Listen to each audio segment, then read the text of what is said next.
عز و جل کی لائق و زیبا ہے جس نے ہم سب کو عبادت کے لیے پیدا کیا. درود و سلام نازل ہو سارے انبیاء اور رسول پر، بالخصوص نبی اکرم جناب محمد رسول اللہ صلی اللہ علیہ وسلم پر جن پر اللہ عز و جل نے ہماری ہدایت کے لیے مبعوث فرمایا.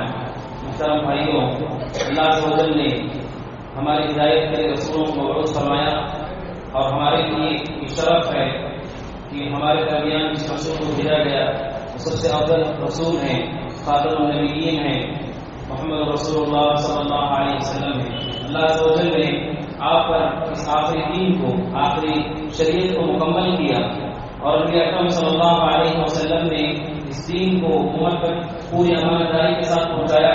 کوئی بات ایسی نہیں ہے جو خیر تھی اور آپ نے نہ بتائی ہو، اور کوئی ایسا شر نہیں ہے جس سے اللہ کے نبی صلی اللہ علیہ وسلم نے نہ روکا. آپ نے پوری شریعت امت تک امانتداری کے ساتھ منتقل کی اور حجۃ الوداع کے موقع پر نبی اکرم صلی اللہ علیہ وسلم نے سارے صحابہ سے خطاب کرتے ہوئے فرمایا هل بلغتکم، آپ نے فرمایا کہ کیا میں نے دین نہیں پہنچا دیا؟ سارے صحابہ نے بیک آواز ہو کر کہا اے اللہ کے نبی کیوں؟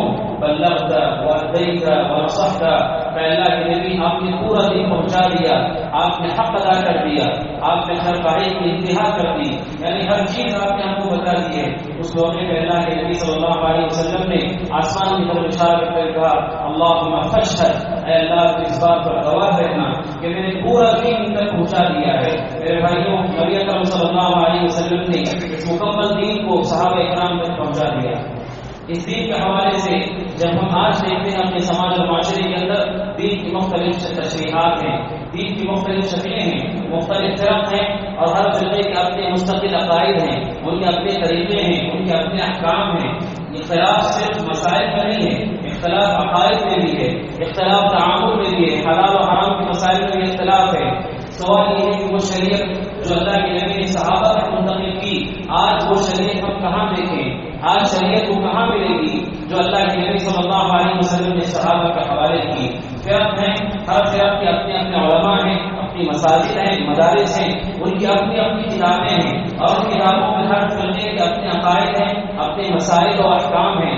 سوال یہ ہے اور ہر مومن کے ذہن میں سوال ضرور آنا بھی چاہیے کہ وہ دین حق کون سا ہے، دین خالص کون سا ہے جو اللہ کے نبی نے صحابہ کو عطا کیا تھا، جس پر اللہ کے نبی نے اللہ کو گواہ قرار دیا اور جس دین پر اللہ نے نازل کرتے ہوئے فرمایا الیوم اکملت لکم دینکم، کہ میں نے دین پورا کر دیا ہے. وہ کون سا دین ہے؟ اور یہ وہ سوال ہے جو تحقیق کے راستے میں بنیادی سوال ہے. جو آدمی ہدایت پر آنا چاہتا ہے اس کے ذہن میں جب تک یہ سوال نہیں آئے گا وہ ہدایت تک پہنچے گا ہی نہیں. اس لیے کہ اگر آدمی یہ نہیں چاہتا ہے کہ وہ جانے کہ اتنے سے اصل شکل کون سی ہے دین کی، تو اصل شکل تک پہنچ نہیں پائے گا. جس پر وہ ہے اسی پر وہ رہے گا. میرے بھائیوں، آج کی اس خطبہ جمعہ کے اندر میں آپ کے سامنے بتاؤں گا انشاءاللہ کہ دین حق اور دین خالص کیا ہے اور اللہ کے نبی صلی اللہ علیہ وسلم نے جو دین صحابہ تک پہنچایا اس کی صحیح شکل کون سی ہے. میرے بھائیوں، ہم ہر نماز میں اللہ رب العزت سے دعا کرتے ہیں اہدنا الصراط المستقیم، اے اللہ تو ہمیں صحیح راستے کی رہنمائی فرما. منزل معلوم ہونا کافی نہیں، منزل معلوم ہونا کافی نہیں ہے، منزل کے ساتھ منزل تک پہنچنے کا راستہ بھی معلوم ہونا چاہیے. بہت ساروں کو منزل تو معلوم ہے، انجام معلوم ہے، لیکن راستہ نہیں معلوم ہے، احتیاط نہیں معلوم ہے. اگر آپ فرض کریں کسی انسان کے بارے میں جو کسی بھیانک مصیبت میں گرفتار ہو گیا ہے، کسی جنگل میں پھنس گیا، بیابان میں پھنس گیا اور اسے معلوم ہے کہ اگر میں نہیں نکلا تو حالات برباد ہو جاؤں گا، اسے یہ بھی معلوم ہے کہ نکلنے کے بعد میں کامیاب ہو جاؤں گا، لیکن اسے یہ نہیں معلوم کہ نکلنے کا راستہ کون سا ہے، نکلنے کا راستہ کون سا ہے. اسے یہ تو معلوم ہے کہ نکلنے کے بعد کامیاب ہو جاؤں گا، لیکن یہ نہیں معلوم کہ نکلنے کا راستہ کون سا ہے. اور یہی بنیاد ہے. منزل کا پتہ ہے یہ کافی نہیں ہے، راستے کا بھی پتہ ہونا چاہیے تاکہ آپ اس پر چل کر منزل تک جا سکیں. اس وجہ سے ہم اللہ تعالیٰ سے کہتے ہیں اے اللہ تو ہمیں راستہ بتا، اہدنا الصراط المستقیم، اے اللہ تو ہمیں وہ راستہ بتا جو بالکل سیدھا ہے، وہ راستہ جو ہمیں نجات تک پہنچا سکتا ہے. اور اللہ سے دعا کرتے ہیں صراط الذین انعمت علیہم، وہ راستہ کون سا ہو جس پر تو نے انعام کیا ہے. یعنی وہ راستہ ایسا نہیں ہے کہ صرف میرے لیے ہے، یعنی ایسا راستہ وہ ہو کہ جس پر ہم سے پہلے لوگ جا چکے ہوں، اس سے پہلے ہم سے پہلے لوگ اس پر چل چکے ہوں. وہ راستہ تو ہم کو بتا صراط المستقیم صراط الذین انعمت علیہم غیر المغضوب علیہم ولا الضالین، اور کہتا ہے کہ اللہ اس راستے پہ نہ لے جا جس پر تیرا غضب ہوا یا جو لوگ بھٹک گئے ان کے راستے پر نہ لے جا۔ سورہ فاتحہ کا آدھا حصہ اللہ تعالیٰ سے آدمی یہی مانگتا رہتا ہے کہ راستہ واضح مجھے بتا جس پر میں چل سکوں، اور ہر نماز اور ہر رکعت میں مومن اس کو پڑھتا ہے۔ اور کہتے ہیں علماء انسان کے کھانے پینے اور ہوا سے زیادہ اسے ہدایت کی ضرورت ہے، اس لیے کہ ہوا پانی غذا بند ہو جائے تو انسان کی دنیا کی زندگی ختم ہوتی ہے، آخرت میں خسارہ ضروری نہیں ہے۔ بہت سارے لوگ بھوکے پیاسے مر جاتے ہیں، مطلب یہ نہیں کہ وہ جہنم میں جائیں گے، لیکن اگر کوئی کھائے پیے مگر کفر میں مرے تو وہ جہنم میں جائے گا۔ اس لیے کھانے پینے اور غذا اور ہوا سے زیادہ ضروری انسان کے لیے ہدایت ہے، اسی لیے مومن ہر نماز میں اللہ تبارک و تعالیٰ سے سوال کرتا ہے۔ اب آئیے اس حقیقی دین کی تشریح کی طرف۔ میرے بھائیوں، نبی اکرم صلی اللہ علیہ وسلم پر جو شریعت نازل کی گئی قرآن کی شکل میں اور احادیث نبویہ کی شکل میں، یہ جو شریعت ہے اس شریعت پر عمل کرنے والے سب سے پہلے لوگ صحابہ اکرام ہیں، اصحاب رسول ہیں صلی اللہ علیہ وسلم۔ ان لوگوں نے صحابہ اکرام نے جیسے قرآن کو سمجھا، صحابہ اکرام نے جیسے حدیث کو سمجھا، اسی سمجھ کو صحیح اسلام کہا جاتا ہے، اسی سمجھ کو صحیح دین کہا جاتا ہے۔ قرآن مجید کی آیتوں سے جو معنی انہوں نے مراد دیا، احادیث رسول سے جو معنی انہوں نے مراد دیا، یہی صحیح اور درست دین ہے جو دین انسان کو اللہ کے نزدیک کامیاب کرے گا۔ کیا دلیل ہے؟ خود اس آیت کریمہ میں اہدنا الصراط المستقیم، اے اللہ تجھے راستہ ہمیں بتا۔ اس کی تفسیر میں آپ دیکھیں گے سلف صالحین کہتے ہیں صراط المستقیم سے مراد کون ہے؟ کہا هو رسول اللہ وصاحبہ، صراط المستقیم سے مراد اللہ کے نبی اور ابو بکر و عمر ہیں۔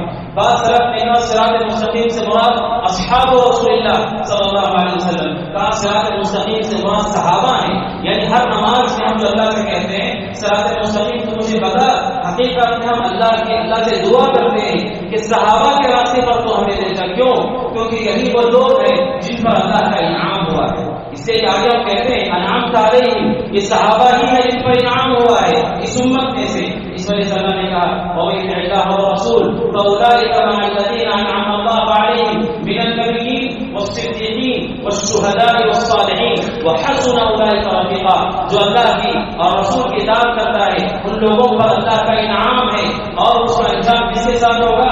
مع النبیین، نبیوں کے ساتھ، صدیقین کے ساتھ، شہداء کے ساتھ، صالحین کے ساتھ، وحسن اولئک رفیقا۔ کتنی بہترین دوستی ہے ان لوگوں کی دوستی کہ جہاں انبیاء کی صحبت ملے، جہاں شہداء و صالحین کی صحبت ہم کو نصیب ہو۔ میرے بھائیوں، صراط المستقیم سے مراد کیا ہے؟ صراط المستقیم سے مراد اللہ کے نبی کے صحابہ ہیں، یعنی جس طرح دین کو انہوں نے سمجھا، جس طرح دین پر انہوں نے عمل کیا، اور جس شکل پر انہوں نے لوگوں کو دین پر بلایا، یہی دین کی صحیح تعبیر ہے اور درست تعبیر ہے۔ اسی کو ہم کہتے ہیں سلف، انہی کو کہتے ہیں ہم سلف، یعنی وہ لوگ جو ہم سے پہلے ایمان سے گزر چکے ہیں۔ صحیح منہج کیا ہے؟ وہ منہج جو سلف کا تھا، یعنی صحابہ اکرام کا تھا، اور صحابہ اکرام کے شاگردوں کا تھا، اور ان کے بعد ان کے شاگردوں کا تھا، اور آج تک جو لوگ صحابہ کے نقش قدم پر ہیں، ان کے عقیدے اور ان کے احکام پر ہیں، وہ لوگ سلف کے راستے پر ہیں۔ یہی وہ طریقہ ہے جو نجات کا طریقہ ہے، اور یہ لفظ معروف ہے۔ سلف کا لفظ صحابہ میں معروف ہے، یہ سلف کا لفظ معروف ہے علماء کے نزدیک۔ صحیح بخاری میں آپ کو لفظ ملے گا، صحیح بخاری میں آپ کو لفظ ملے گا، صحیح مسلم میں لفظ ملے گا کہ لوگوں کے نزدیک، امت کے نزدیک یہ معروف تھا کہ کامیابی کے لیے جو راستہ ہے وہ سلف کا راستہ ہے، صحابہ کا راستہ ہے، ان کے راستے پر چل کر ہم کامیاب ہو سکتے ہیں۔ امام مسلم رحمۃ اللہ علیہ نے اپنی صحیح مسلم کی شروعات میں عبداللہ بن مبارک کا قول نقل کیا ہے۔ عبداللہ بن مبارک کہتے ہیں رحمۃ اللہ علیہ کہ عمرو بن ثابت ایک شخص ہے، کہتے ہیں عمرو بن ثابت سے کوئی حدیث مت لو، کہتے ہیں عمرو بن ثابت سے کوئی حدیث مت لو فإنه كان يسب السلف۔ عبداللہ بن مبارک کہتے ہیں، اور امام مسلم نے اس کو لکھا ہے، کہتے ہیں عمرو بن ثابت سے کوئی حدیث مت لو، اس سے کوئی علم مت لو۔ کیوں؟ کیونکہ وہ سلف کو گالیاں دیتا تھا۔ فإنه كان يسب السلف، یعنی وہ سلف کو برا بھلا کہتا تھا۔ یعنی عبداللہ بن مبارک کے زمانے معروف تھا کہ سلف سے مراد اصحاب رسول ہیں صلی اللہ علیہ وسلم، اور یہی وہ لوگ ہیں جو کامیابی کی ضمانت ہیں۔ اور نبی اکرم صلی اللہ علیہ وسلم سب سے پہلے سلف ہے ہمارے لیے۔ سب سے پہلے سلف جب ہم کہتے ہیں سلف کا طریقہ، تو اسے سب سے پہلے مراد اللہ کے نبی ہی ہوتے ہیں۔ وہ صحیح بخاری کی روایت ہے، فاطمہ رضی اللہ تعالیٰ عنہا کی متعلق واقعہ ہے کہ جب اللہ کے نبی صلی اللہ علیہ وسلم کے انتقال کا وقت ہوا، اللہ کے نبی بیٹی حضرت فاطمہ نبی اکرم صلی اللہ علیہ وسلم کے پاس پہنچی۔ اس موقع پر وہ واقعہ تفصیل سے اس میں اللہ کے نبی صلی اللہ علیہ وسلم نے حضرت فاطمہ سے کہا نعم السلف انا لکی. آپ نے کہا نعم السلف انا لکی. آپ نے کہا میں بہترین سلف ہوں تمہارے لیے. آپ نے کہا میں بہترین سلف ہوں تمہارے لیے.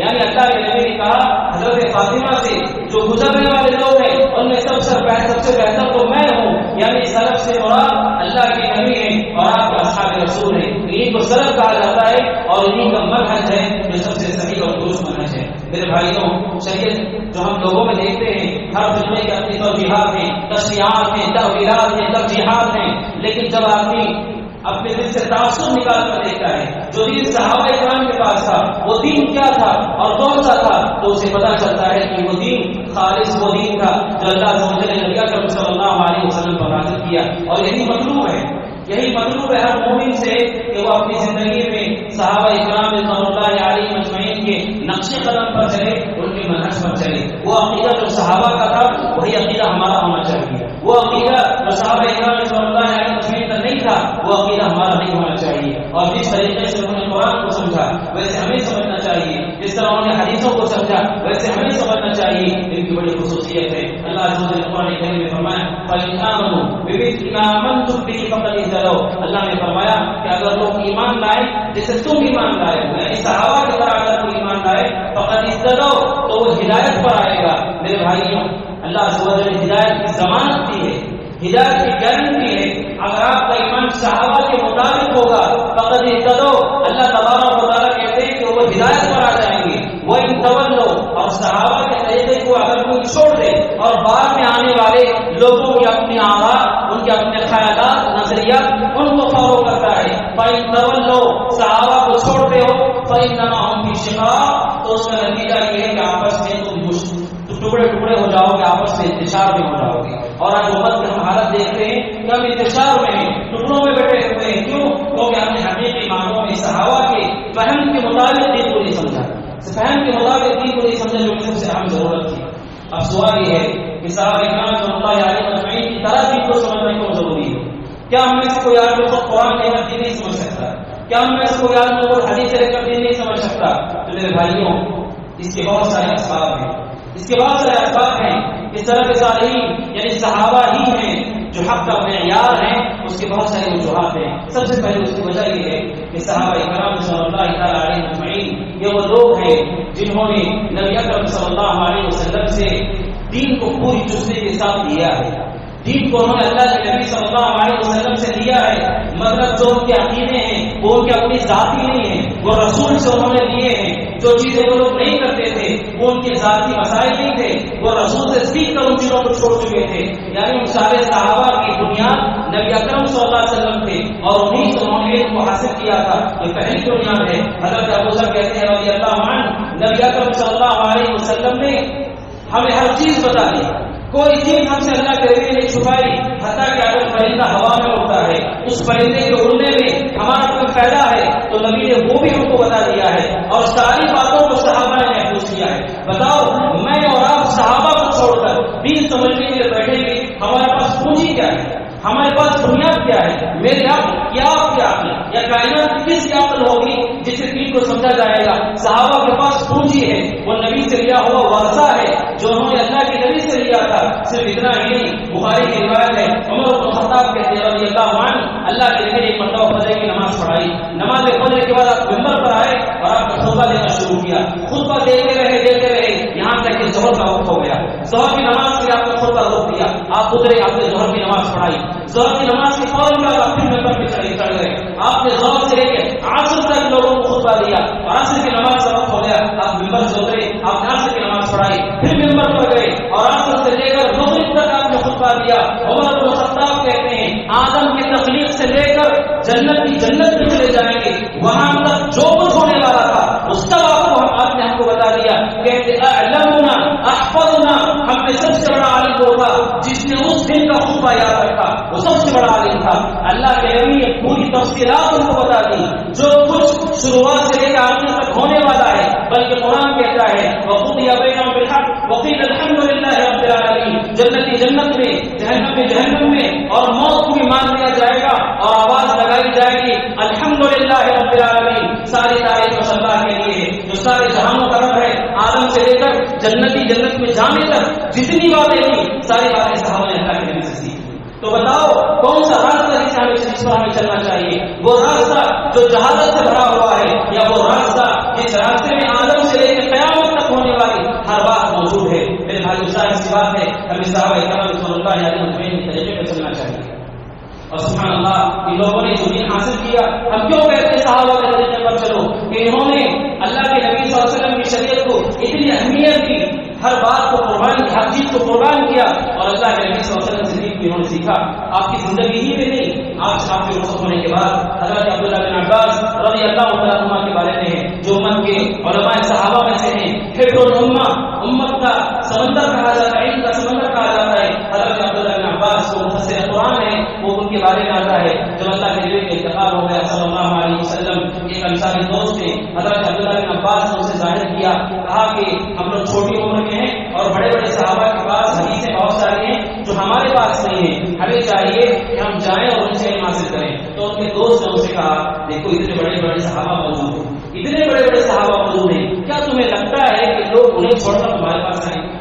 کیا تمہیں لگتا ہے کہ لوگ ابو بکر اور عمر جیسے لوگوں کو چھوڑ کر تمہارے پاس دین سیکھنے کے لیے آئے ہیں؟ چنانچہ انصاری دوست نے حضرت عبداللہ بن عباس کا ساتھ نہیں دیا. حضرت عبداللہ بن عباس اکیلے علم کے نکل گئے. اللہ کے نبی کے رخصت ہونے کے بعد وہ کہتے ہیں میں صحابہ کے گھروں کے باہر بیٹھا رہتا تھا، دوپہر اور عرب کی چلچلاتی دھوپ میں میں ان کے گھروں کے باہر بیٹھا رہتا تھا اور انتظار کرتا تھا کہ آخر کے لیے دروازہ کھولیں گے تو ان سے میں حدیث سنوں گا.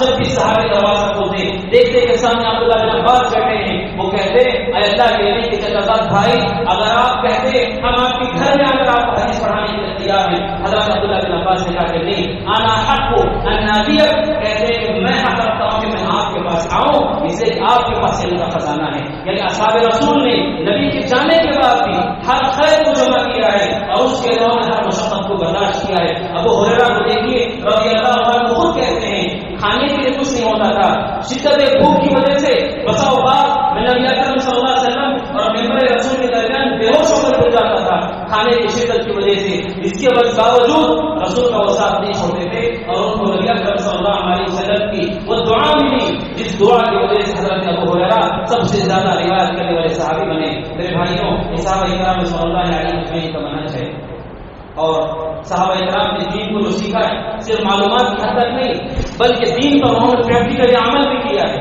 ہر بات پر انہوں نے عمل بھی کیا ہے. کہتے ابو عبد الرحمن السلمی رحمۃ اللہ علیہ یہ تابعین میں سے، وہ کہتے ہیں مجھے عثمان بن عفان اور عبداللہ بن مسعود یہ لوگ قرآن پڑھاتے تھے، یہ مجھے قرآن پڑھاتے تھے. عبداللہ بن مسعود اور حضرت عثمان بن عفان وہ کہتے ہیں کہ میں نے سنا، کن سے سنا؟ حضرت عثمان سے.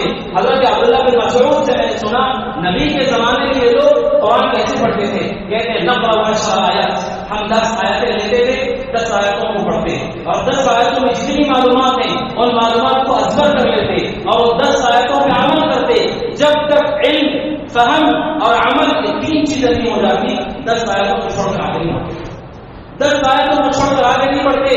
حضرت عبداللہ بن عمر نے 8 سال لگائے ہیں سورۃ بقرہ پڑھنے کی، 8 سال کی مدت لگائی ہے. آپ اندازہ کرو کہ انہوں نے کیسے قرآن کو سیکھا اور کتنے مضبوطی کے ساتھ انہوں نے قرآن پر عمل کیا. میرے بھائی اس وجہ سے یہ منہج ضروری ہے کہ اس منہج میں صرف علم نہیں ہے، اس منہج کے اندر عمل بھی ہے کہ خیر پر کیسے چلا جاتا ہے وہ صحابہ کرام رضوان اللہ علیہ مجمعین سے ہم سیکھ سکتے ہیں. اور تیسری بات وہ یہ ہے حضرت صحابہ کرام رضوان اللہ علیہ مجمعین چونکہ علم اور چونکہ تقویٰ الہیت اور عمل میں آگے تھے، اللہ عز و جل نے ان کے سینوں کو علم کے لیے کھول دیا. یہ بات یاد رکھیے دین کا علم دنیا میں علم سے مختلف ہے اس ناحیے سے کہ دنیا کا علم ہر فاسق و فاجر زیادہ سے زیادہ لے سکتا ہے، زیادہ سے زیادہ جمع کر سکتا ہے. وہ جو فاسق و فاجر ہے وہ بھی بہت بڑی بڑی ڈگریاں لے سکتا ہے، مگر شریعت کا علم اس سے مختلف ہے. اللہ تبارک و تعالیٰ دین کی صحیح فہم اور قرآن مجید کا صحیح علم، احادیث کا صحیح علم ان لوگوں کو زیادہ گہرا دیتے ہیں جو زیادہ اللہ سے ڈرتے ہیں، جن کے پاس تقویٰ زیادہ ہوتا ہے. اللہ تعالیٰ ان کے فہم کو کھولتے ہیں، ان کے سینے کو کھول دیتے ہیں، جو کہ علماء کے نزدیک سب سے بڑی نعمت ہے. اللہ سب سے بڑی نعمت ہے. ان صحابہ کے عمل اور ان کے تقوی کی وجہ سے اللہ نے تقسیمہ ایسے کھولا تھا کہ ان کے دماغ اور ان کی عقلیں عروج پر تھی. دنیا میں آج تک کوئی انسان ان کی طرح پختہ عقل والا نہیں ہو سکتا ہے. آپ کو اندازہ ہو، حضرت ابی بن کعب ایک صحابی ہیں، حافظ قرآن ہیں، معروف صحابی ہیں، اللہ کے نبی صلی اللہ علیہ وسلم کے پاس آئے اور آ کر اللہ کے نبی نے حضرت ابی سے کہا، ابی بتاؤ پورے قرآن میں سب سے عظیم آیت کون سی ہے؟ پورے قرآن میں سب سے عظمت والی آیت کون سی؟ سورت نہیں، سب سے عظیم آیت کون سی ہے؟ حضرت ابی بن کعب نے تواضع میں کہا اللہ و رسول اعلم، کہا اللہ اس کے رسول جانتے ہیں۔ اللہ کے نے دوبارہ فرمایا ای آیت من کتاب اللہ معک اعظم، کہا بتاؤ پورے قرآن میں سب سے عظیم آیت کون سی ہے؟ حضرت ابی بن کعب رضی اللہ عنہ رکے اور پھر اللہ کے نبی سے کہتے ہیں اللہ کے نبی مجھے معلوم ہوتا ہے پورے قرآن کی سب سے بڑی آیت اور سب سے عظیم آیت ہے اللہ لا الہ الا هو الحی القیوم، یعنی آیت الکرسی۔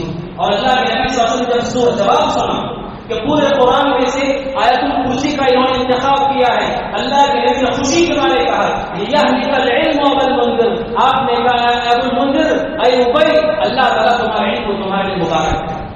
یعنی اللہ کے نبی صلی اللہ علیہ وسلم نے خوشی کا اظہار کیا کہ واقعاً پورے قرآن میں آیت الکرسی سے عظیم کوئی آیت نہیں ہے، اس لیے کہ ایک آیت میں اللہ کی 10 صفات ہیں جو کہ جامع ترین صفات ہیں اور پورے قرآن میں سب سے آیت الکرسی پائی جاتی ہے۔ تو کہنے کا مقصد میرے بھائیوں ان کے اندر علم کی گہرائی پائی جاتی تھی، اس وجہ سے حضرت عبداللہ بن عمر کہتے ہیں رضی اللہ عنہ من كان منكم مستغنا فليستغن بمن قد مات فإن الحي لا تقوم عليه الفتنة۔ حضرت عبداللہ بن مسعود رضی اللہ عنہ کہتے ہیں اور عبداللہ بن عمر سے اس طرح کے الفاظ آئے ہیں، وہ کہتے ہیں اگر کوئی کسی کا راستے پر چلنا چاہتا ہے اسے چاہیے ان لوگوں کے راستے پر چلے جو ہم سے پہلے دنیا سے جا چکے ہیں، اولئک اصحاب محمد صلی اللہ علیہ وسلم، یہ اللہ کے رسول کے صحابہ ہیں، اللہ کے رسول کے صحابہ ہیں۔ یہ کون ہے کہ اعمقهم علما، سب سے گہرا علم کا ہے، سب سے گہرا علم کا ہے، ابرهم قلوبا، سب سے نیک دل ان کے ہیں۔ حضرت عبداللہ بن عمر کہتے ہیں، عبداللہ بن مسعود کہتے ہیں اگر کسی کو راستے پر چلنا ہے اسے چاہیے کہ صحابہ اکرام کے راستے پر چلے۔ اور میرے بھائیوں نبی اکرم صلی اللہ علیہ وسلم کے صحابہ اللہ کے نبی صلی اللہ علیہ وسلم سے ہر چیز سیکھتے تھے، صرف اچھائی ہی نہیں بلکہ برائی بھی۔ حضرت حذیفہ کہتے ہیں كان الناس يسألون رسول الله صلى الله عليه وسلم عن الخير وكنت أسأله عن الشر مخافة أن يدركني، کہتے ہیں صحابہ کرام اللہ کے نبی سے بھلائیاں پوچھتے تھے، میں اللہ کے نبی سے برائیاں پوچھتا تھا تاکہ مخافة أن يدركني، کہیں ایسا نہ ہو کہ وہ برائیاں مجھے لگ جائے اور مجھے معلوم نہ ہو، اس ڈر سے میں نے رسول اکرم صلی اللہ علیہ وسلم سے برائیاں پوچھی۔ اسی وجہ سے حضرت حذیفہ یہ وہ صحابی ہیں جن کو امت کے آنے والے فتنوں کا سب سے علم تھا، سب سے گہرا علم تھا کہ امت میں آنے والے فتنے کیسے ہوں گے اور مسائل کیسے ہوں گے۔ میرے بھائیوں یہ چند خصوصیتیں ہیں جو صحابہ کے منہج میں نے بتائی اور وہ کسی اور منہج میں نہیں ہو سکتا۔ جہاں تک ہماری بات ہے صحابہ کے علاوہ لوگوں کی بات ہے، ہمارے علم میں کمزوری ہے، ہمارے علم میں کمزوری ہے، ہمارے تقوی میں خلل ہے، نہ ہمارے اندر خیر شہر حاصل کرنے کی۔ بتاؤ پھر کس قابل ہے ہم کہ ہم کسی چیز کو بتائیں کہ جائز ہے یا نہ جائز ہے، کہ ہم بتائیں کہ میرے نزدیک صحیح ہے میرے نزدیک غلط ہے۔ میرے بھائیوں صرف صحابہ ہیں جن کا منہج ہمارے لیے درست ہے۔ اب سوال یہ ہے، یہ تو خصوصیتیں ہوئی، یا قرآن مجید نے کوئی ایسی بات کہی ہے کہ صحابہ کے طریقے پہ اگر کوئی چلتا ہے یا ان کی طرح دین کو سمجھتا ہے تو وہ کامیاب ہوگا۔ سورہ توبہ آیت نمبر 100 جو کہ معروف آیت ہے، سورہ توبہ کی معروف آیت، اللہ تعالی نے فرمایا والسابقون الاولون من المہاجرین والانصار، کہا سبقت لے جانے والے، والسابقون الاولون پہلے سبقت لے جانے والے، من المہاجرین والانصار مہاجروں کے انصار، والذین تبعوهم باحسان، اور وہ لوگ جو صحابہ کے نقش قدم پر چلتے ہیں احسان کے ساتھ، اچھائی کے ساتھ۔ اللہ تعالی نے فرمایا رضی اللہ عنہم ورضوا عنہ، اللہ تعالیٰ ان سے راضی ہے اور وہ اللہ تعالی سے راضی ہے۔ صحابہ اکرام ان کے لیے فضیلت ہے، ہم ہر صحابی کے لیے کہتے ہیں رضی اللہ عنہ کہ ہمارے لیے بھی رضی اللہ عنہ ہے۔ جواب قرآن کی آیت دیتی ہے کہ ہاں عام امتیوں کے لیے رضی اللہ عنہ ہے، شرط یہ ہے کہ آپ والذین اتبعوهم باحسان، اچھائی کے ساتھ صحابہ کے نقش قدم پر چلیے تو آپ بھی رضی اللہ عنہ ہیں۔ اور رضی اللہ عنہ یہ معمولی فیصلہ نہیں ہے، اللہ تعالیٰ کسی کے بارے میں کہے میں راضی ہو چکا ہوں، اتنی بڑی نعمت ہے، جنت کی سب سے بڑی نعمت اللہ کے دیدار کے بعد کوئی ہے وہ اللہ کی رضامندی کا اعلان ہے۔ حضرت آدم کے بارے میں آپ نے سنا ہے، حضرت آدم جنت میں گئے لیکن نکال دیے گئے۔ جب حضرت آدم جنت میں گئے تو اللہ نے یہ نہیں کہا ان سے میں تم سے راضی ہو چکا ہوں۔ راضی ہو چکا کیوں؟ اگر اللہ کسی سے راضی ہو چکا ہے پھر اس کے بعد وہ ناراض نہیں ہوتا، پھر وہ ناراض نہیں ہوتا ہے. حضرت آدم کو نکال دیا گیا مگر جب جنت میں جائیں گے قیامت کے دن اللہ تبارک و تعالیٰ جنت میں سے کہے گا یا اہل الجنہ، اے جنتیوں، تو سارے جنتی اللہ سے کہیں گے لبیک و سعدیک والخیر فی یدیک، کہیں گے اللہ ہم تیرے سامنے حاضر ہیں. لبیک کہیں گے. اللہ تعالیٰ کہے گا کیا کوئی چیز تمہیں چاہیے؟ تو کہیں گے الم تمہیں اللہ تعالیٰ سے وہ کہیں گے اے اللہ وہ کون سی چیز ہے جو تم نے ہمیں نہیں دی ہے؟ ساری چیزیں میرے پاس ہمارے پاس میسر ہیں، کوئی ایسی چیز نہیں ہے اس کی خواہش جو کہ باقی ہو. اللہ عز و جل اس موقع پر سے کہیں گے احل علیکم رضوانی، یہ سنو نعمت کہ میں تمہارے اوپر اپنی رضامندی کو حلال کرتا ہوں اور آج کے بعد تم سے کبھی ناراض نہیں ہوگا. چاہے جو کرتے رہو جنت میں، آج کے بعد تم سے کبھی ناراض نہیں ہوگا. اور یہ اہل جنت کے لیے سب سے بڑی خوشی کا موقع ہوگا جب اعلان ہوگا جنت میں جو چاہے کرو، آج کے بعد کوئی اللہ کی ناراضگی تمہیں دیکھنی نہیں پڑے گی. یہ رضامندی کا اعلان دنیا میں کیا گیا ہے. اندازہ کرو صحابہ کا منہج کون سا وہ منہج ہے کہ زندہ رہتے ہوئے انسانوں سے کہا گیا اگر تم ان کے راستے پر چلتے ہو گھبراؤ نہیں، اللہ تعالیٰ تم سے راضی ہو چکا ہے اور تم اللہ سے راضی ہو چکے. میرے بھائی کی ضرورت ہے صحابہ کرام رضوان اللہ علیہ منہج کے منہج کو اختیار کریں. اس کی اگر مثال دینا چاہوں مختلف مثالیں ہو سکتی ہیں، بلکہ سارے لوگوں کی افتراق کی بنیاد یہی وجہ ہے. یہی وجہ ہے. آپ کسی بھی فرقے کے پاس جائیے، کیا ان کے پاس قرآن نہیں ہے؟ کیا ان کے پاس قرآن مجید نہیں ہے؟ کیا ان کے پاس حدیث رسول نہیں ہے؟ ہر فرقے کے پاس قرآن ہے، ہر فرقے کے پاس حدیث ہے. پھر ہم میں ان میں فرق کیا ہے؟ پھر امت میں اختلاف ہوا کیسے؟ ہم کہتے ایک مسئلہ ہے جس مسئلے میں خطا کی وجہ سے امت میں فرقے بن گئے. ایک مسئلے کی غلطی. امام احمد کہتے تھے بیننا و بینکم السلف، کہتے تمہارے اور ہمارے درمیان صحابہ ہیں، یہی وجہ ہے جس سے اختلاف ہوتا ہے. اب انہوں نے آیت قرآن کی پڑھی اور اپنی طرف سے تفسیر کی، تفسیر میں غلطی کر دی. حدیثوں کو پڑھا، حدیثوں سے مطلب بیان کیا، غلطی انہوں نے کر دی. آپ کو مثال بتاتا ہوں. لوگ کہتے ہیں اللہ ضرورت تک پہنچنا ہے، وسیلہ ضروری ہے، وسیلے کے بغیر اللہ تک نہیں پہنچ سکتے. کیا دلیل ہے؟ کہتے یا ایھا الذین آمنوا اتقوا اللہ وابتغوا الیہ الوسیلہ. اللہ تعالیٰ کہتے ہیں ایمان والو اللہ سے ڈرو اور اللہ تک جانے کے لیے وسیلہ اختیار کرو. قرآن کی آیت ہے اور لفظ وسیلہ اس سے استعمال ہوا. اب بدعتیوں میں یا فرق ضالہ گمراہ فرقوں اور ہم میں کیا فرق ہے؟ ہم یہ کہتے ہیں وابتغوا الیہ الوسیلہ. وسیلہ کیا ہے؟ اس آیت کا مطلب سمجھنا ہے تو میں اپنی طرف سے نہیں سمجھ سکتا اس کو.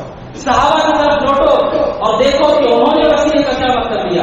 اب لوگوں کے پاس وسیلے کا مطلب کیا ہے کہ اگر کوئی گنہگار ہو رسول کی قبر پر جائے اور رسول سے کہے اے اللہ کے نبی اللہ سے بخشوا دیجیے ہم کو، کہتے ہیں یہ وسیلہ ہے قرآن سے ثابت ہے. بعض تو کہتے ہیں نہیں، دعا جب کرو دعا کے آخر میں کہو اے اللہ اس دعا کو نبی کے صدقہ دوپہر میں قبول فرما، نبی کے وسیلے سے قبول فرما. بعض کہتے ہیں وہاں جانا پڑے گا، بعض کہتے ہیں دعاؤں کے اندر اللہ کے کا حوالہ دینا پڑے گا. دونوں باتوں کو یاد رکھیے. اب آئیے صحابہ کی طرف. اب دیکھیے صحابہ کرام کے پاس بھی آیت موجود تھی کہ ایمان والو اللہ سے ڈرو اور اللہ تک پہنچنے کے لیے وسیلہ اختیار کرو. ایک صحابی سے آپ بتائیں جنہوں نے رسول کے انتقال کے بعد آپ کی قبر پر حاضر ہو کر رسول سے خطاب کر کے کہا ہو آپ اللہ سے ہمیں بخشش کروا لیجیے. یا ایک صحابی بتائیے جنہوں نے دعا میں کہا ہو اے اللہ میری دعا کو نبی کے وسیلے سے قبول فرما. ایک بھی صحابی اس کا قائل نہیں. تو پھر بتاؤ دین کیسے ہو گیا؟ جب صحابی نے کیا نہیں، صحابی نے کہا نہیں تو دین کیسے ہوا؟ یہ مثال میں آپ کو بتا رہا ہوں. ہر مسئلے میں یہی بات ہوئی. تکلیف ہمارا جیسے موقف کیا ہے؟ ہم کہتے ہیں کسی ایک عالم یا کسی ایک امام کے پیچھے آنکھ بند کر کے چلنا ہمارے یہاں درست نہیں ہے. ہم اتباع کے قائل ہیں. رسول کے پیچھے چلو اور جو بھی رسول اور صحابہ کے طریقے پر ہیں، علماء ہیں، اسے دین پوچھیے اور کے راستے پر چلیے. لیکن ہمارے بہت سارے بھائی ہیں جو کہتے ہیں کسی ایک امام کی تقلید ضروری ہے، کسی ایک امام کے پیچھے چلنا لازمی ہے، اگر آپ نہیں چلتے ہیں آپ گنہگار ہوں گے. ہم یہ کہتے ہیں کیا دلیل آپ کے پاس؟ کہتے ہیں قرآن سے دلیل ہے. دلیل یہ ہے بس اللہ اللہ کہتے ہیں تمہیں نہیں معلوم تو ان سے خود ان کو معلوم ہے. یہ دلیل ہے. دلیل ہے. ہم یہ کہتے ہیں اگر یہی دلیل ہے تو بتاؤ صحابہ کرام نے کس کی تکلیف ہے؟ صحابہ کرام نے کس کی تکلیف کی؟ کیا صحابہ نے رسول کے جانے کے بعد کسی ایک صحابی کو کھڑا کیا اور کہا کہ ہم آپ بھی پیچھے چلیں گے؟ کسی صحابی نے ایسا نہیں کیا. تو اس کا مطلب یہ ہے آپ جو اس آیت سے تفسیر لے رہے ہیں وہ تفسیر باطل ہے، غلط ہے، اور اسی وجہ سے امت میں اختلاف ہوا. ہر آیت اور حدیث کا مفہوم آپ کو سمجھنا ہے. صحابہ کرام رضوان اللہ علیہم اجمعین کے طریقے پر چلیے اور آپ اس کے بعد سمجھیں گے تو آپ کی سمجھ درست ہوگی اور صحیح ہوگی. عید میلاد کا مسئلہ لیجیے. بہت سارے لوگ ہیں بہت معروف ہیں، وہ کہتے ہیں اللہ قرآن میں توابنا بنعمت ربک ربک فحدث، اللہ کی نعمت کو بیان کر دو. اور مجمع سے پوچھتے ہیں بتاؤ رسول نعمت ہے کہ نہیں ہے؟ سارا مجمع کہتا ہے ہاں رسول تو نعمت ہے. اللہ تعالیٰ کہہ رہے نعمت کو بیان کر دو، اس لیے ہم 12 ربیع الاول کو بیان کرتے ہیں. ہم یہ کہتے ہیں اللہ کے بندے اگر اس آیت کا یہی مطلب ہے اللہ کی نعمت کو بیان کرنے کا مطلب 12 تاریخ کو میلاد کرنا ہے، تو بتاؤ اس آیت کو صحابہ نے سمجھا تھا کہ نہیں سمجھا تھا؟ اگر صحابہ نے سمجھا تو بتاؤ کس صحابی نے 12 تاریخ کو اس کا اہتمام کیا؟ جب نہیں کیا اس کا مطلب یہ ہے کہ آپ نے اس کو اپنے من سے سمجھا ہے جو کہ بنیادی غلطی ہے. اسی وجہ سے حضرت حذیفہ رضی اللہ تعالیٰ عنہ کہتے ہیں اس مسئلے کی بنیاد ہے، وہ کہتے ہیں كل عبادة لم يتعبدها اصحاب رسول الله فلا تعبدوها. حضرت حذیفہ کہتے ہیں ہر وہ عبادت جو صحابہ نے نہیں کی وہ عبادت نہیں ہو سکتی، لہذا اسے چھوڑ دو، لہذا اسے چھوڑ دو. ہم سب واجب مانتے ہیں اس مسئلے کو کہ جو عبادت صحابہ نے نہیں کی ہے آج ہمارے لیے جائز نہیں اس کی عبادت بنا کر کہ ہم اسے عبادت کریں اور اس پر ہم عمل کریں. ہم کہتے ہیں دین کو سمجھو مگر صحابہ کرام رضوان اللہ تعالی علیہم اجمعین کے طریقے پر. جب لوگ اپنی طرف سے سمجھتے ہیں تو کتنی غلطیاں ہوتی ہیں فرقوں کی شکل میں آپ کے سامنے دیکھیے. خود نبی اکرم صلی اللہ علیہ وسلم کے زمانے کے بعد اللہ کے نبی صلی اللہ علیہ وسلم کی صحابہ کا دور تھا، صحابہ کا دور تھا. اس موقع میں ایک فرقے کا وجود ہوا جنہیں خوارج کہا جاتا ہے، جن کو خوارج کہا جاتا ہے. اور اللہ کے نبی صلی اللہ علیہ وسلم اس فرقے کے بارے میں فرمایا، آپ نے فرمایا صحابہ سے تحقیرون صلاتکم مع صلاتہم وصیامکم مع صیامہم. آپ نے فرمایا وہ اتنے نمازی ہوتے ہیں کہ تمہاری نمازیں ان کی نمازوں کے سامنے کم ہیں، تمہارے روزے ان کے روزوں کے سامنے کم ہیں. آپ نے فرمایا یمرقون من الدین کما یمرق السهم من الرمیہ، وہ لوگ دین سے ویسے نکل چکے ہیں جس طرح تیر شکار کے پیٹ سے باہر نکل جاتا ہے. اللہ کے نبی نے فرمایا صلی اللہ علیہ وسلم الخوارج کلاب النار. آپ نے کہا خوارج جہنم کے کتے ہیں. یہ اللہ کے نبی نے شدید الفاظ میں مذمت کی. اور آپ نے فرمایا لئن وجدتهم لقتلتهم قتل عاد. آپ نے فرمایا اگر میں انہیں پاؤں جس طرح قوم عاد کو قتل کیا گیا تو انہیں قتل کروں گا. اس صحابہ کے زمانے میں وجود میں آئے اور عبادتوں کا یہ عالم تھا. صحابہ کی عبادتیں ان کی عبادتوں کے سامنے کم تھی. سوال یہ ہے صحابہ کی زندگی میں ایک فرقہ وجود میں آتا ہے، بنیاد کیا ہے؟ جب صحابہ زندہ ہیں جنہوں نے رسول کو آنکھوں سے دیکھا ان کے سامنے ایک فرقہ کھڑا ہو گیا. سوال یہ ہے کہ کیسے کھڑا ہو گیا؟ ابن تیمیہ رحمۃ اللہ علیہ کہتے ہیں اس کے کھڑے ہونے کی بنیاد یہی تھی کہ انہوں نے قرآن مجید کو سمجھا مگر اپنے عقل سے سمجھا، اپنے من سے سمجھا. چنانچہ ان کو جب انہوں نے قرآن سمجھا تو صحابہ غلط نظر آنے لگے. اسی وجہ سے انہوں نے حضرت علی رضی اللہ کو کافر کہا، حضرت عمرو بن عاص کو کافر کہا. نہروان کی جگہ پر حضرت علی سے جنگ کی ان جانبوں نے، صحابہ سے جنگ کرنے والے، اور ان کا دعویٰ یہ تھا کہ ہم سب سے زیادہ اللہ کے قریب ہیں. اور نعوذ باللہ ان کا شر یہاں پر نہیں رکا، ان کا شر یہاں پر نہیں رکا. حضرت علی رضی اللہ عنہ کا قاتل، حضرت علی کا قاتل جانتے ہیں کون ہے؟ ایک شخص ہے جس کا نام ہے عبدالرحمن بن ملجم. عبدالرحمن بن ملجم ایک شخص ہے، بڑا نیک شخص تھا، بڑا علم والا شخص تھا، قرآن کا جانکار تھا، فقہ کا جانکار تھا. آپ اندازہ کیجیے کتنا نیک تھا. حضرت عمر بن الخطاب نے اپنے والد مصر حضرت عمرو بن عاص کو خط لکھا. خط لکھ کے کہا میں ایک آدمی کو بھیجا ہوں تمہارے پاس. عبدالرحمن بن ملجم کو اس کے پاس قرآن کا علم ہے، سمجھدار ہے، لہٰذا مسجد کے قریب اسے گھر دے دو تاکہ وہ ہمارے بچوں کو قرآن سکھا سکے، تاکہ لوگوں کو دین سکھا سکے. مسجد کے قریب اس کے لیے دوسرا گھر دے دو. عمر بن الخطاب لکھ کر کے بھیجتے ہیں. وہی ظالم آگے جا کر حضرت علی کا قتل کرتا ہے. قتل کرنے کی وجہ یہ تھا کہ اس نے قرآن کو اپنے دل اور من سے سمجھا، اپنی مرضی سے سمجھا. اور اس ظالم کو ظالم کہتا ہے میں نے تلوار خریدی، 1 مہینے تک اسے زہر پلاتا رہا، 1 مہینے تک زہر پلاتا رہا. کہتا ہے لِأَقْتُلَ بِالشَّرِّ الْبَرِيَّةِ، کہتا ہے تاکہ اس تلوار سے اس مخلوق کی سب سے بدترین مخلوق یعنی علی کا قتل کر سکوں، اس لیے میں نے تلوار کی فضیلت سے زہر پلایا. ان للہ و انا الیہ راجعون. میرے بھائیوں جب آپ قرآن کو غلط سمجھتے ہیں اور حدیث کو غلط سمجھتے ہیں، صحابہ بھی آپ کو غلط لگیں گے. آج لوگ کہتے ہیں سلف کے طریقے پر چلنے والوں کو یہ لوگ غلط ہیں، ہم کہتے ہیں صحابہ کو غلط سمجھا لوگوں نے تو ہم تو کوئی چیز نہیں ہے. میرے بھائی کی ضرورت ہے قرآن کو سمجھو، صحابہ کے طریقے فہم کے مطابق سمجھو، مسائل میں اپنی طرف سے اجتہاد نہ کرو. اور آج جو فرقے ہیں ہر ایک اپنا ایک نعرہ ہے.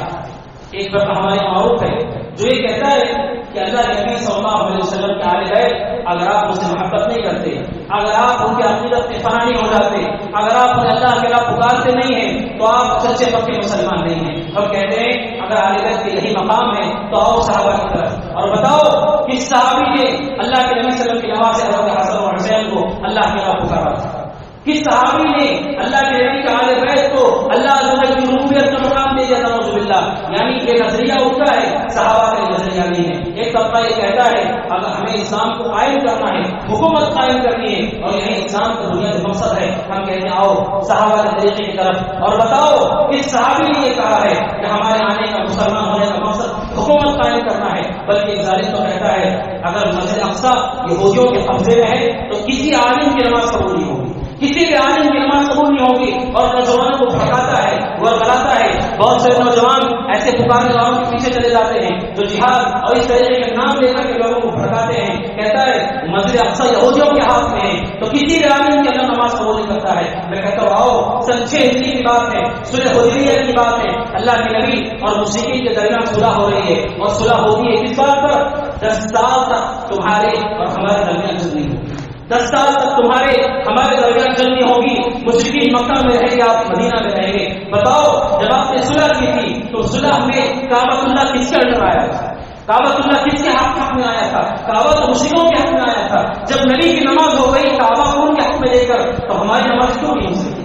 جب نبی کی نماز قبول ہو گئی ہماری نماز کیوں قبول نہیں ہوگی؟ میرے بھائیوں کی جذباتی باتیں ہیں، لیکن جب آپ صحابہ کے تعلیم کو سمجھتے ہیں آپ کو اندازہ ہوگا کہ سارے مسائل غلط تھے، گھڑے ہوئے مسائل ہیں۔ بعض لوگ کہتے ہیں کہ ہم دعوت کا کام کرتے ہیں، بنیاد کیا ہے؟ بنیاد نماز ہے، بنیاد نماز ہے، کہتے ہیں ہمارے یہاں نماز کی بنیاد ہے اور اسی کی طرف بلاتے ہیں۔ ہم کہتے ہیں جس دعوت میں توحید نہیں، لا الہ الا اللہ نہیں، دعوت الفاشلہ، دعوت الباطلہ، وہ دعوت بیکار ہے، وہ دعوت باطل ہے۔ ایک مشرک 1000 نماز پڑھتا رہے، اس کا ایک ذرہ بھی اللہ قبول نہیں کرتا۔ آپ نمازی پڑھوا کے کیا کرنا چاہتے ہیں؟ آپ لوگوں کو نماز پڑھوا کے کیا کرنا چاہتے ہیں؟ دعوت کی بنیاد توحید ہے، لوگ کہتے ہیں نہیں، توحید کا نام لیتے تو لوگ تھک جاتے ہیں۔ ہم کہتے ہیں وہ صحابہ کی طرف، صحابہ نے دعوت دی، کیا وہاں پر ڈر نہیں تھا اس بات کا کہ توحید کو شروع کریں گے تو لوگ تھک جائیں گے؟ اس کے باوجود صحابہ نے توحید کی دعوت دی، رسول نے توحید کی دعوت دی۔ ہم کہتے ہیں آپ کی دعوت باطل ہے، اور جن دلائل سے آپ ثابت کرتے ہیں وہ دلائل سے ثابت تو ہوتا نہیں ہے، کیونکہ صحابہ کی دعوت کی بنیاد لا الہ الا اللہ ہے۔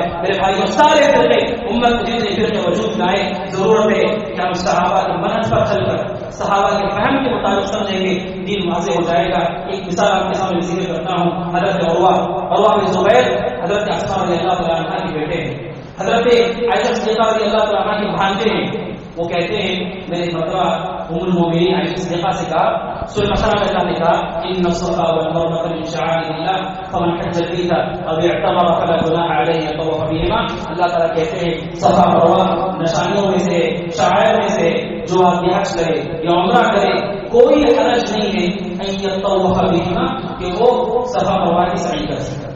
اللہ کیا کہتے ہیں؟ کوئی حرج نہیں، کوئی حرج نہیں کہ حج کرتے ہوئے آپ صفا مروہ کی سعی کر سکتے ہیں۔ یا کریمہ حضرت عروہ کو ایک بات سمجھ میں آئی، ان کو یہ سمجھ میں آیا حج کو جاتے ہیں، عمرہ کو جاتے ہیں، وہاں سعی کرنا ضروری نہیں ہے، کیونکہ اللہ کیا کہتے ہیں اگر کوئی سعی کرے کوئی حرج کی بات نہیں، یعنی کوئی ضروری بات نہیں ہے۔ کہتے میں نے ام المؤمنین سے کہا کہ ام المؤمنین مجھے لگتا ہے کوئی حج یا عمرے کے لیے جائے اور سعی نہ بھی کرے تو کوئی مسئلہ نہیں ہے، کیوں؟ کوئی کہتا کہتے ہیں کہ کوئی حرج کی بات نہیں۔ حضرت عائشہ نے کہا پھر کتنی بری بات تم کہہ رہے ہو، تم قرآن کی آیت کا مطلب نہیں سمجھتے، اللہ تعالیٰ کیوں کہہ رہے ہیں کوئی حرج کی بات نہیں ہے؟ اصل بات یہ تھی کہ صفا اور مروہ دو پہاڑیوں میں دو بت رکھے ہوئے تھے، صحابہ صحیح کرتے ہوئے ڈرتے تھے کہ کیسے ہم صحیح کریں، یہاں تو بت رکھے ہوئے ہیں۔ اللہ نے اس حوالے سے کہا کہ بت رکھے ہوئے ہیں، پریشان ہونے کی بات نہیں ہے، تمہیں چاہیے کہ جب حج کرو یا عمرہ کرو تو صحیح کرو۔ صحیح تو واجب بلکہ ارکان میں سے ہے، عمرے کے ارکان میں سے، حج کے ارکان میں سے، اس کے بغیر نہ حج ہوتا ہے نہ عمرہ ہوتا ہے۔ اللہ تعالیٰ کیوں کہہ رہے ہیں؟ کیونکہ وہاں پر خود رکھے ہوئے تھے، اس لیے اللہ نے کہا کوئی حرج کی بات نہیں۔ حضرت عائشہ نے کہا کتنا غلط مطلب دیا ہے، سبحان اللہ۔ دیکھیے وہ علماء ہوتے ہوئے جب انہوں نے صحابہ کرام کے طریقے کو چھوڑ دیا صرف ایک مسئلے میں، وہاں بھی غلطی ہو گئی، جس سے حج ہوتا ہی نہیں ہے اس کے بارے میں اللہ کہتے ہیں کوئی مسئلہ نہیں، اگر کوئی صحیح نہ کرے تو ایسا کہ نہیں، یہ ضروری ہے۔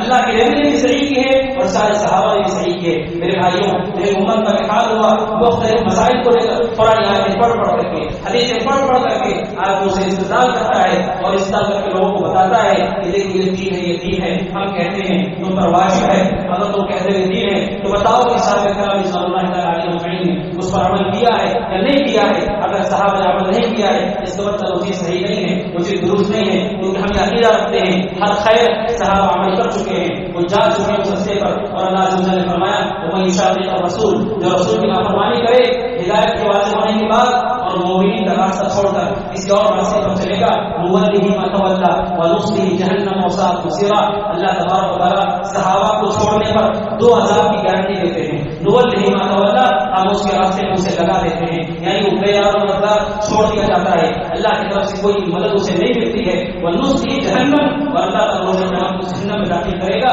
جو کس کو چھوڑ دے؟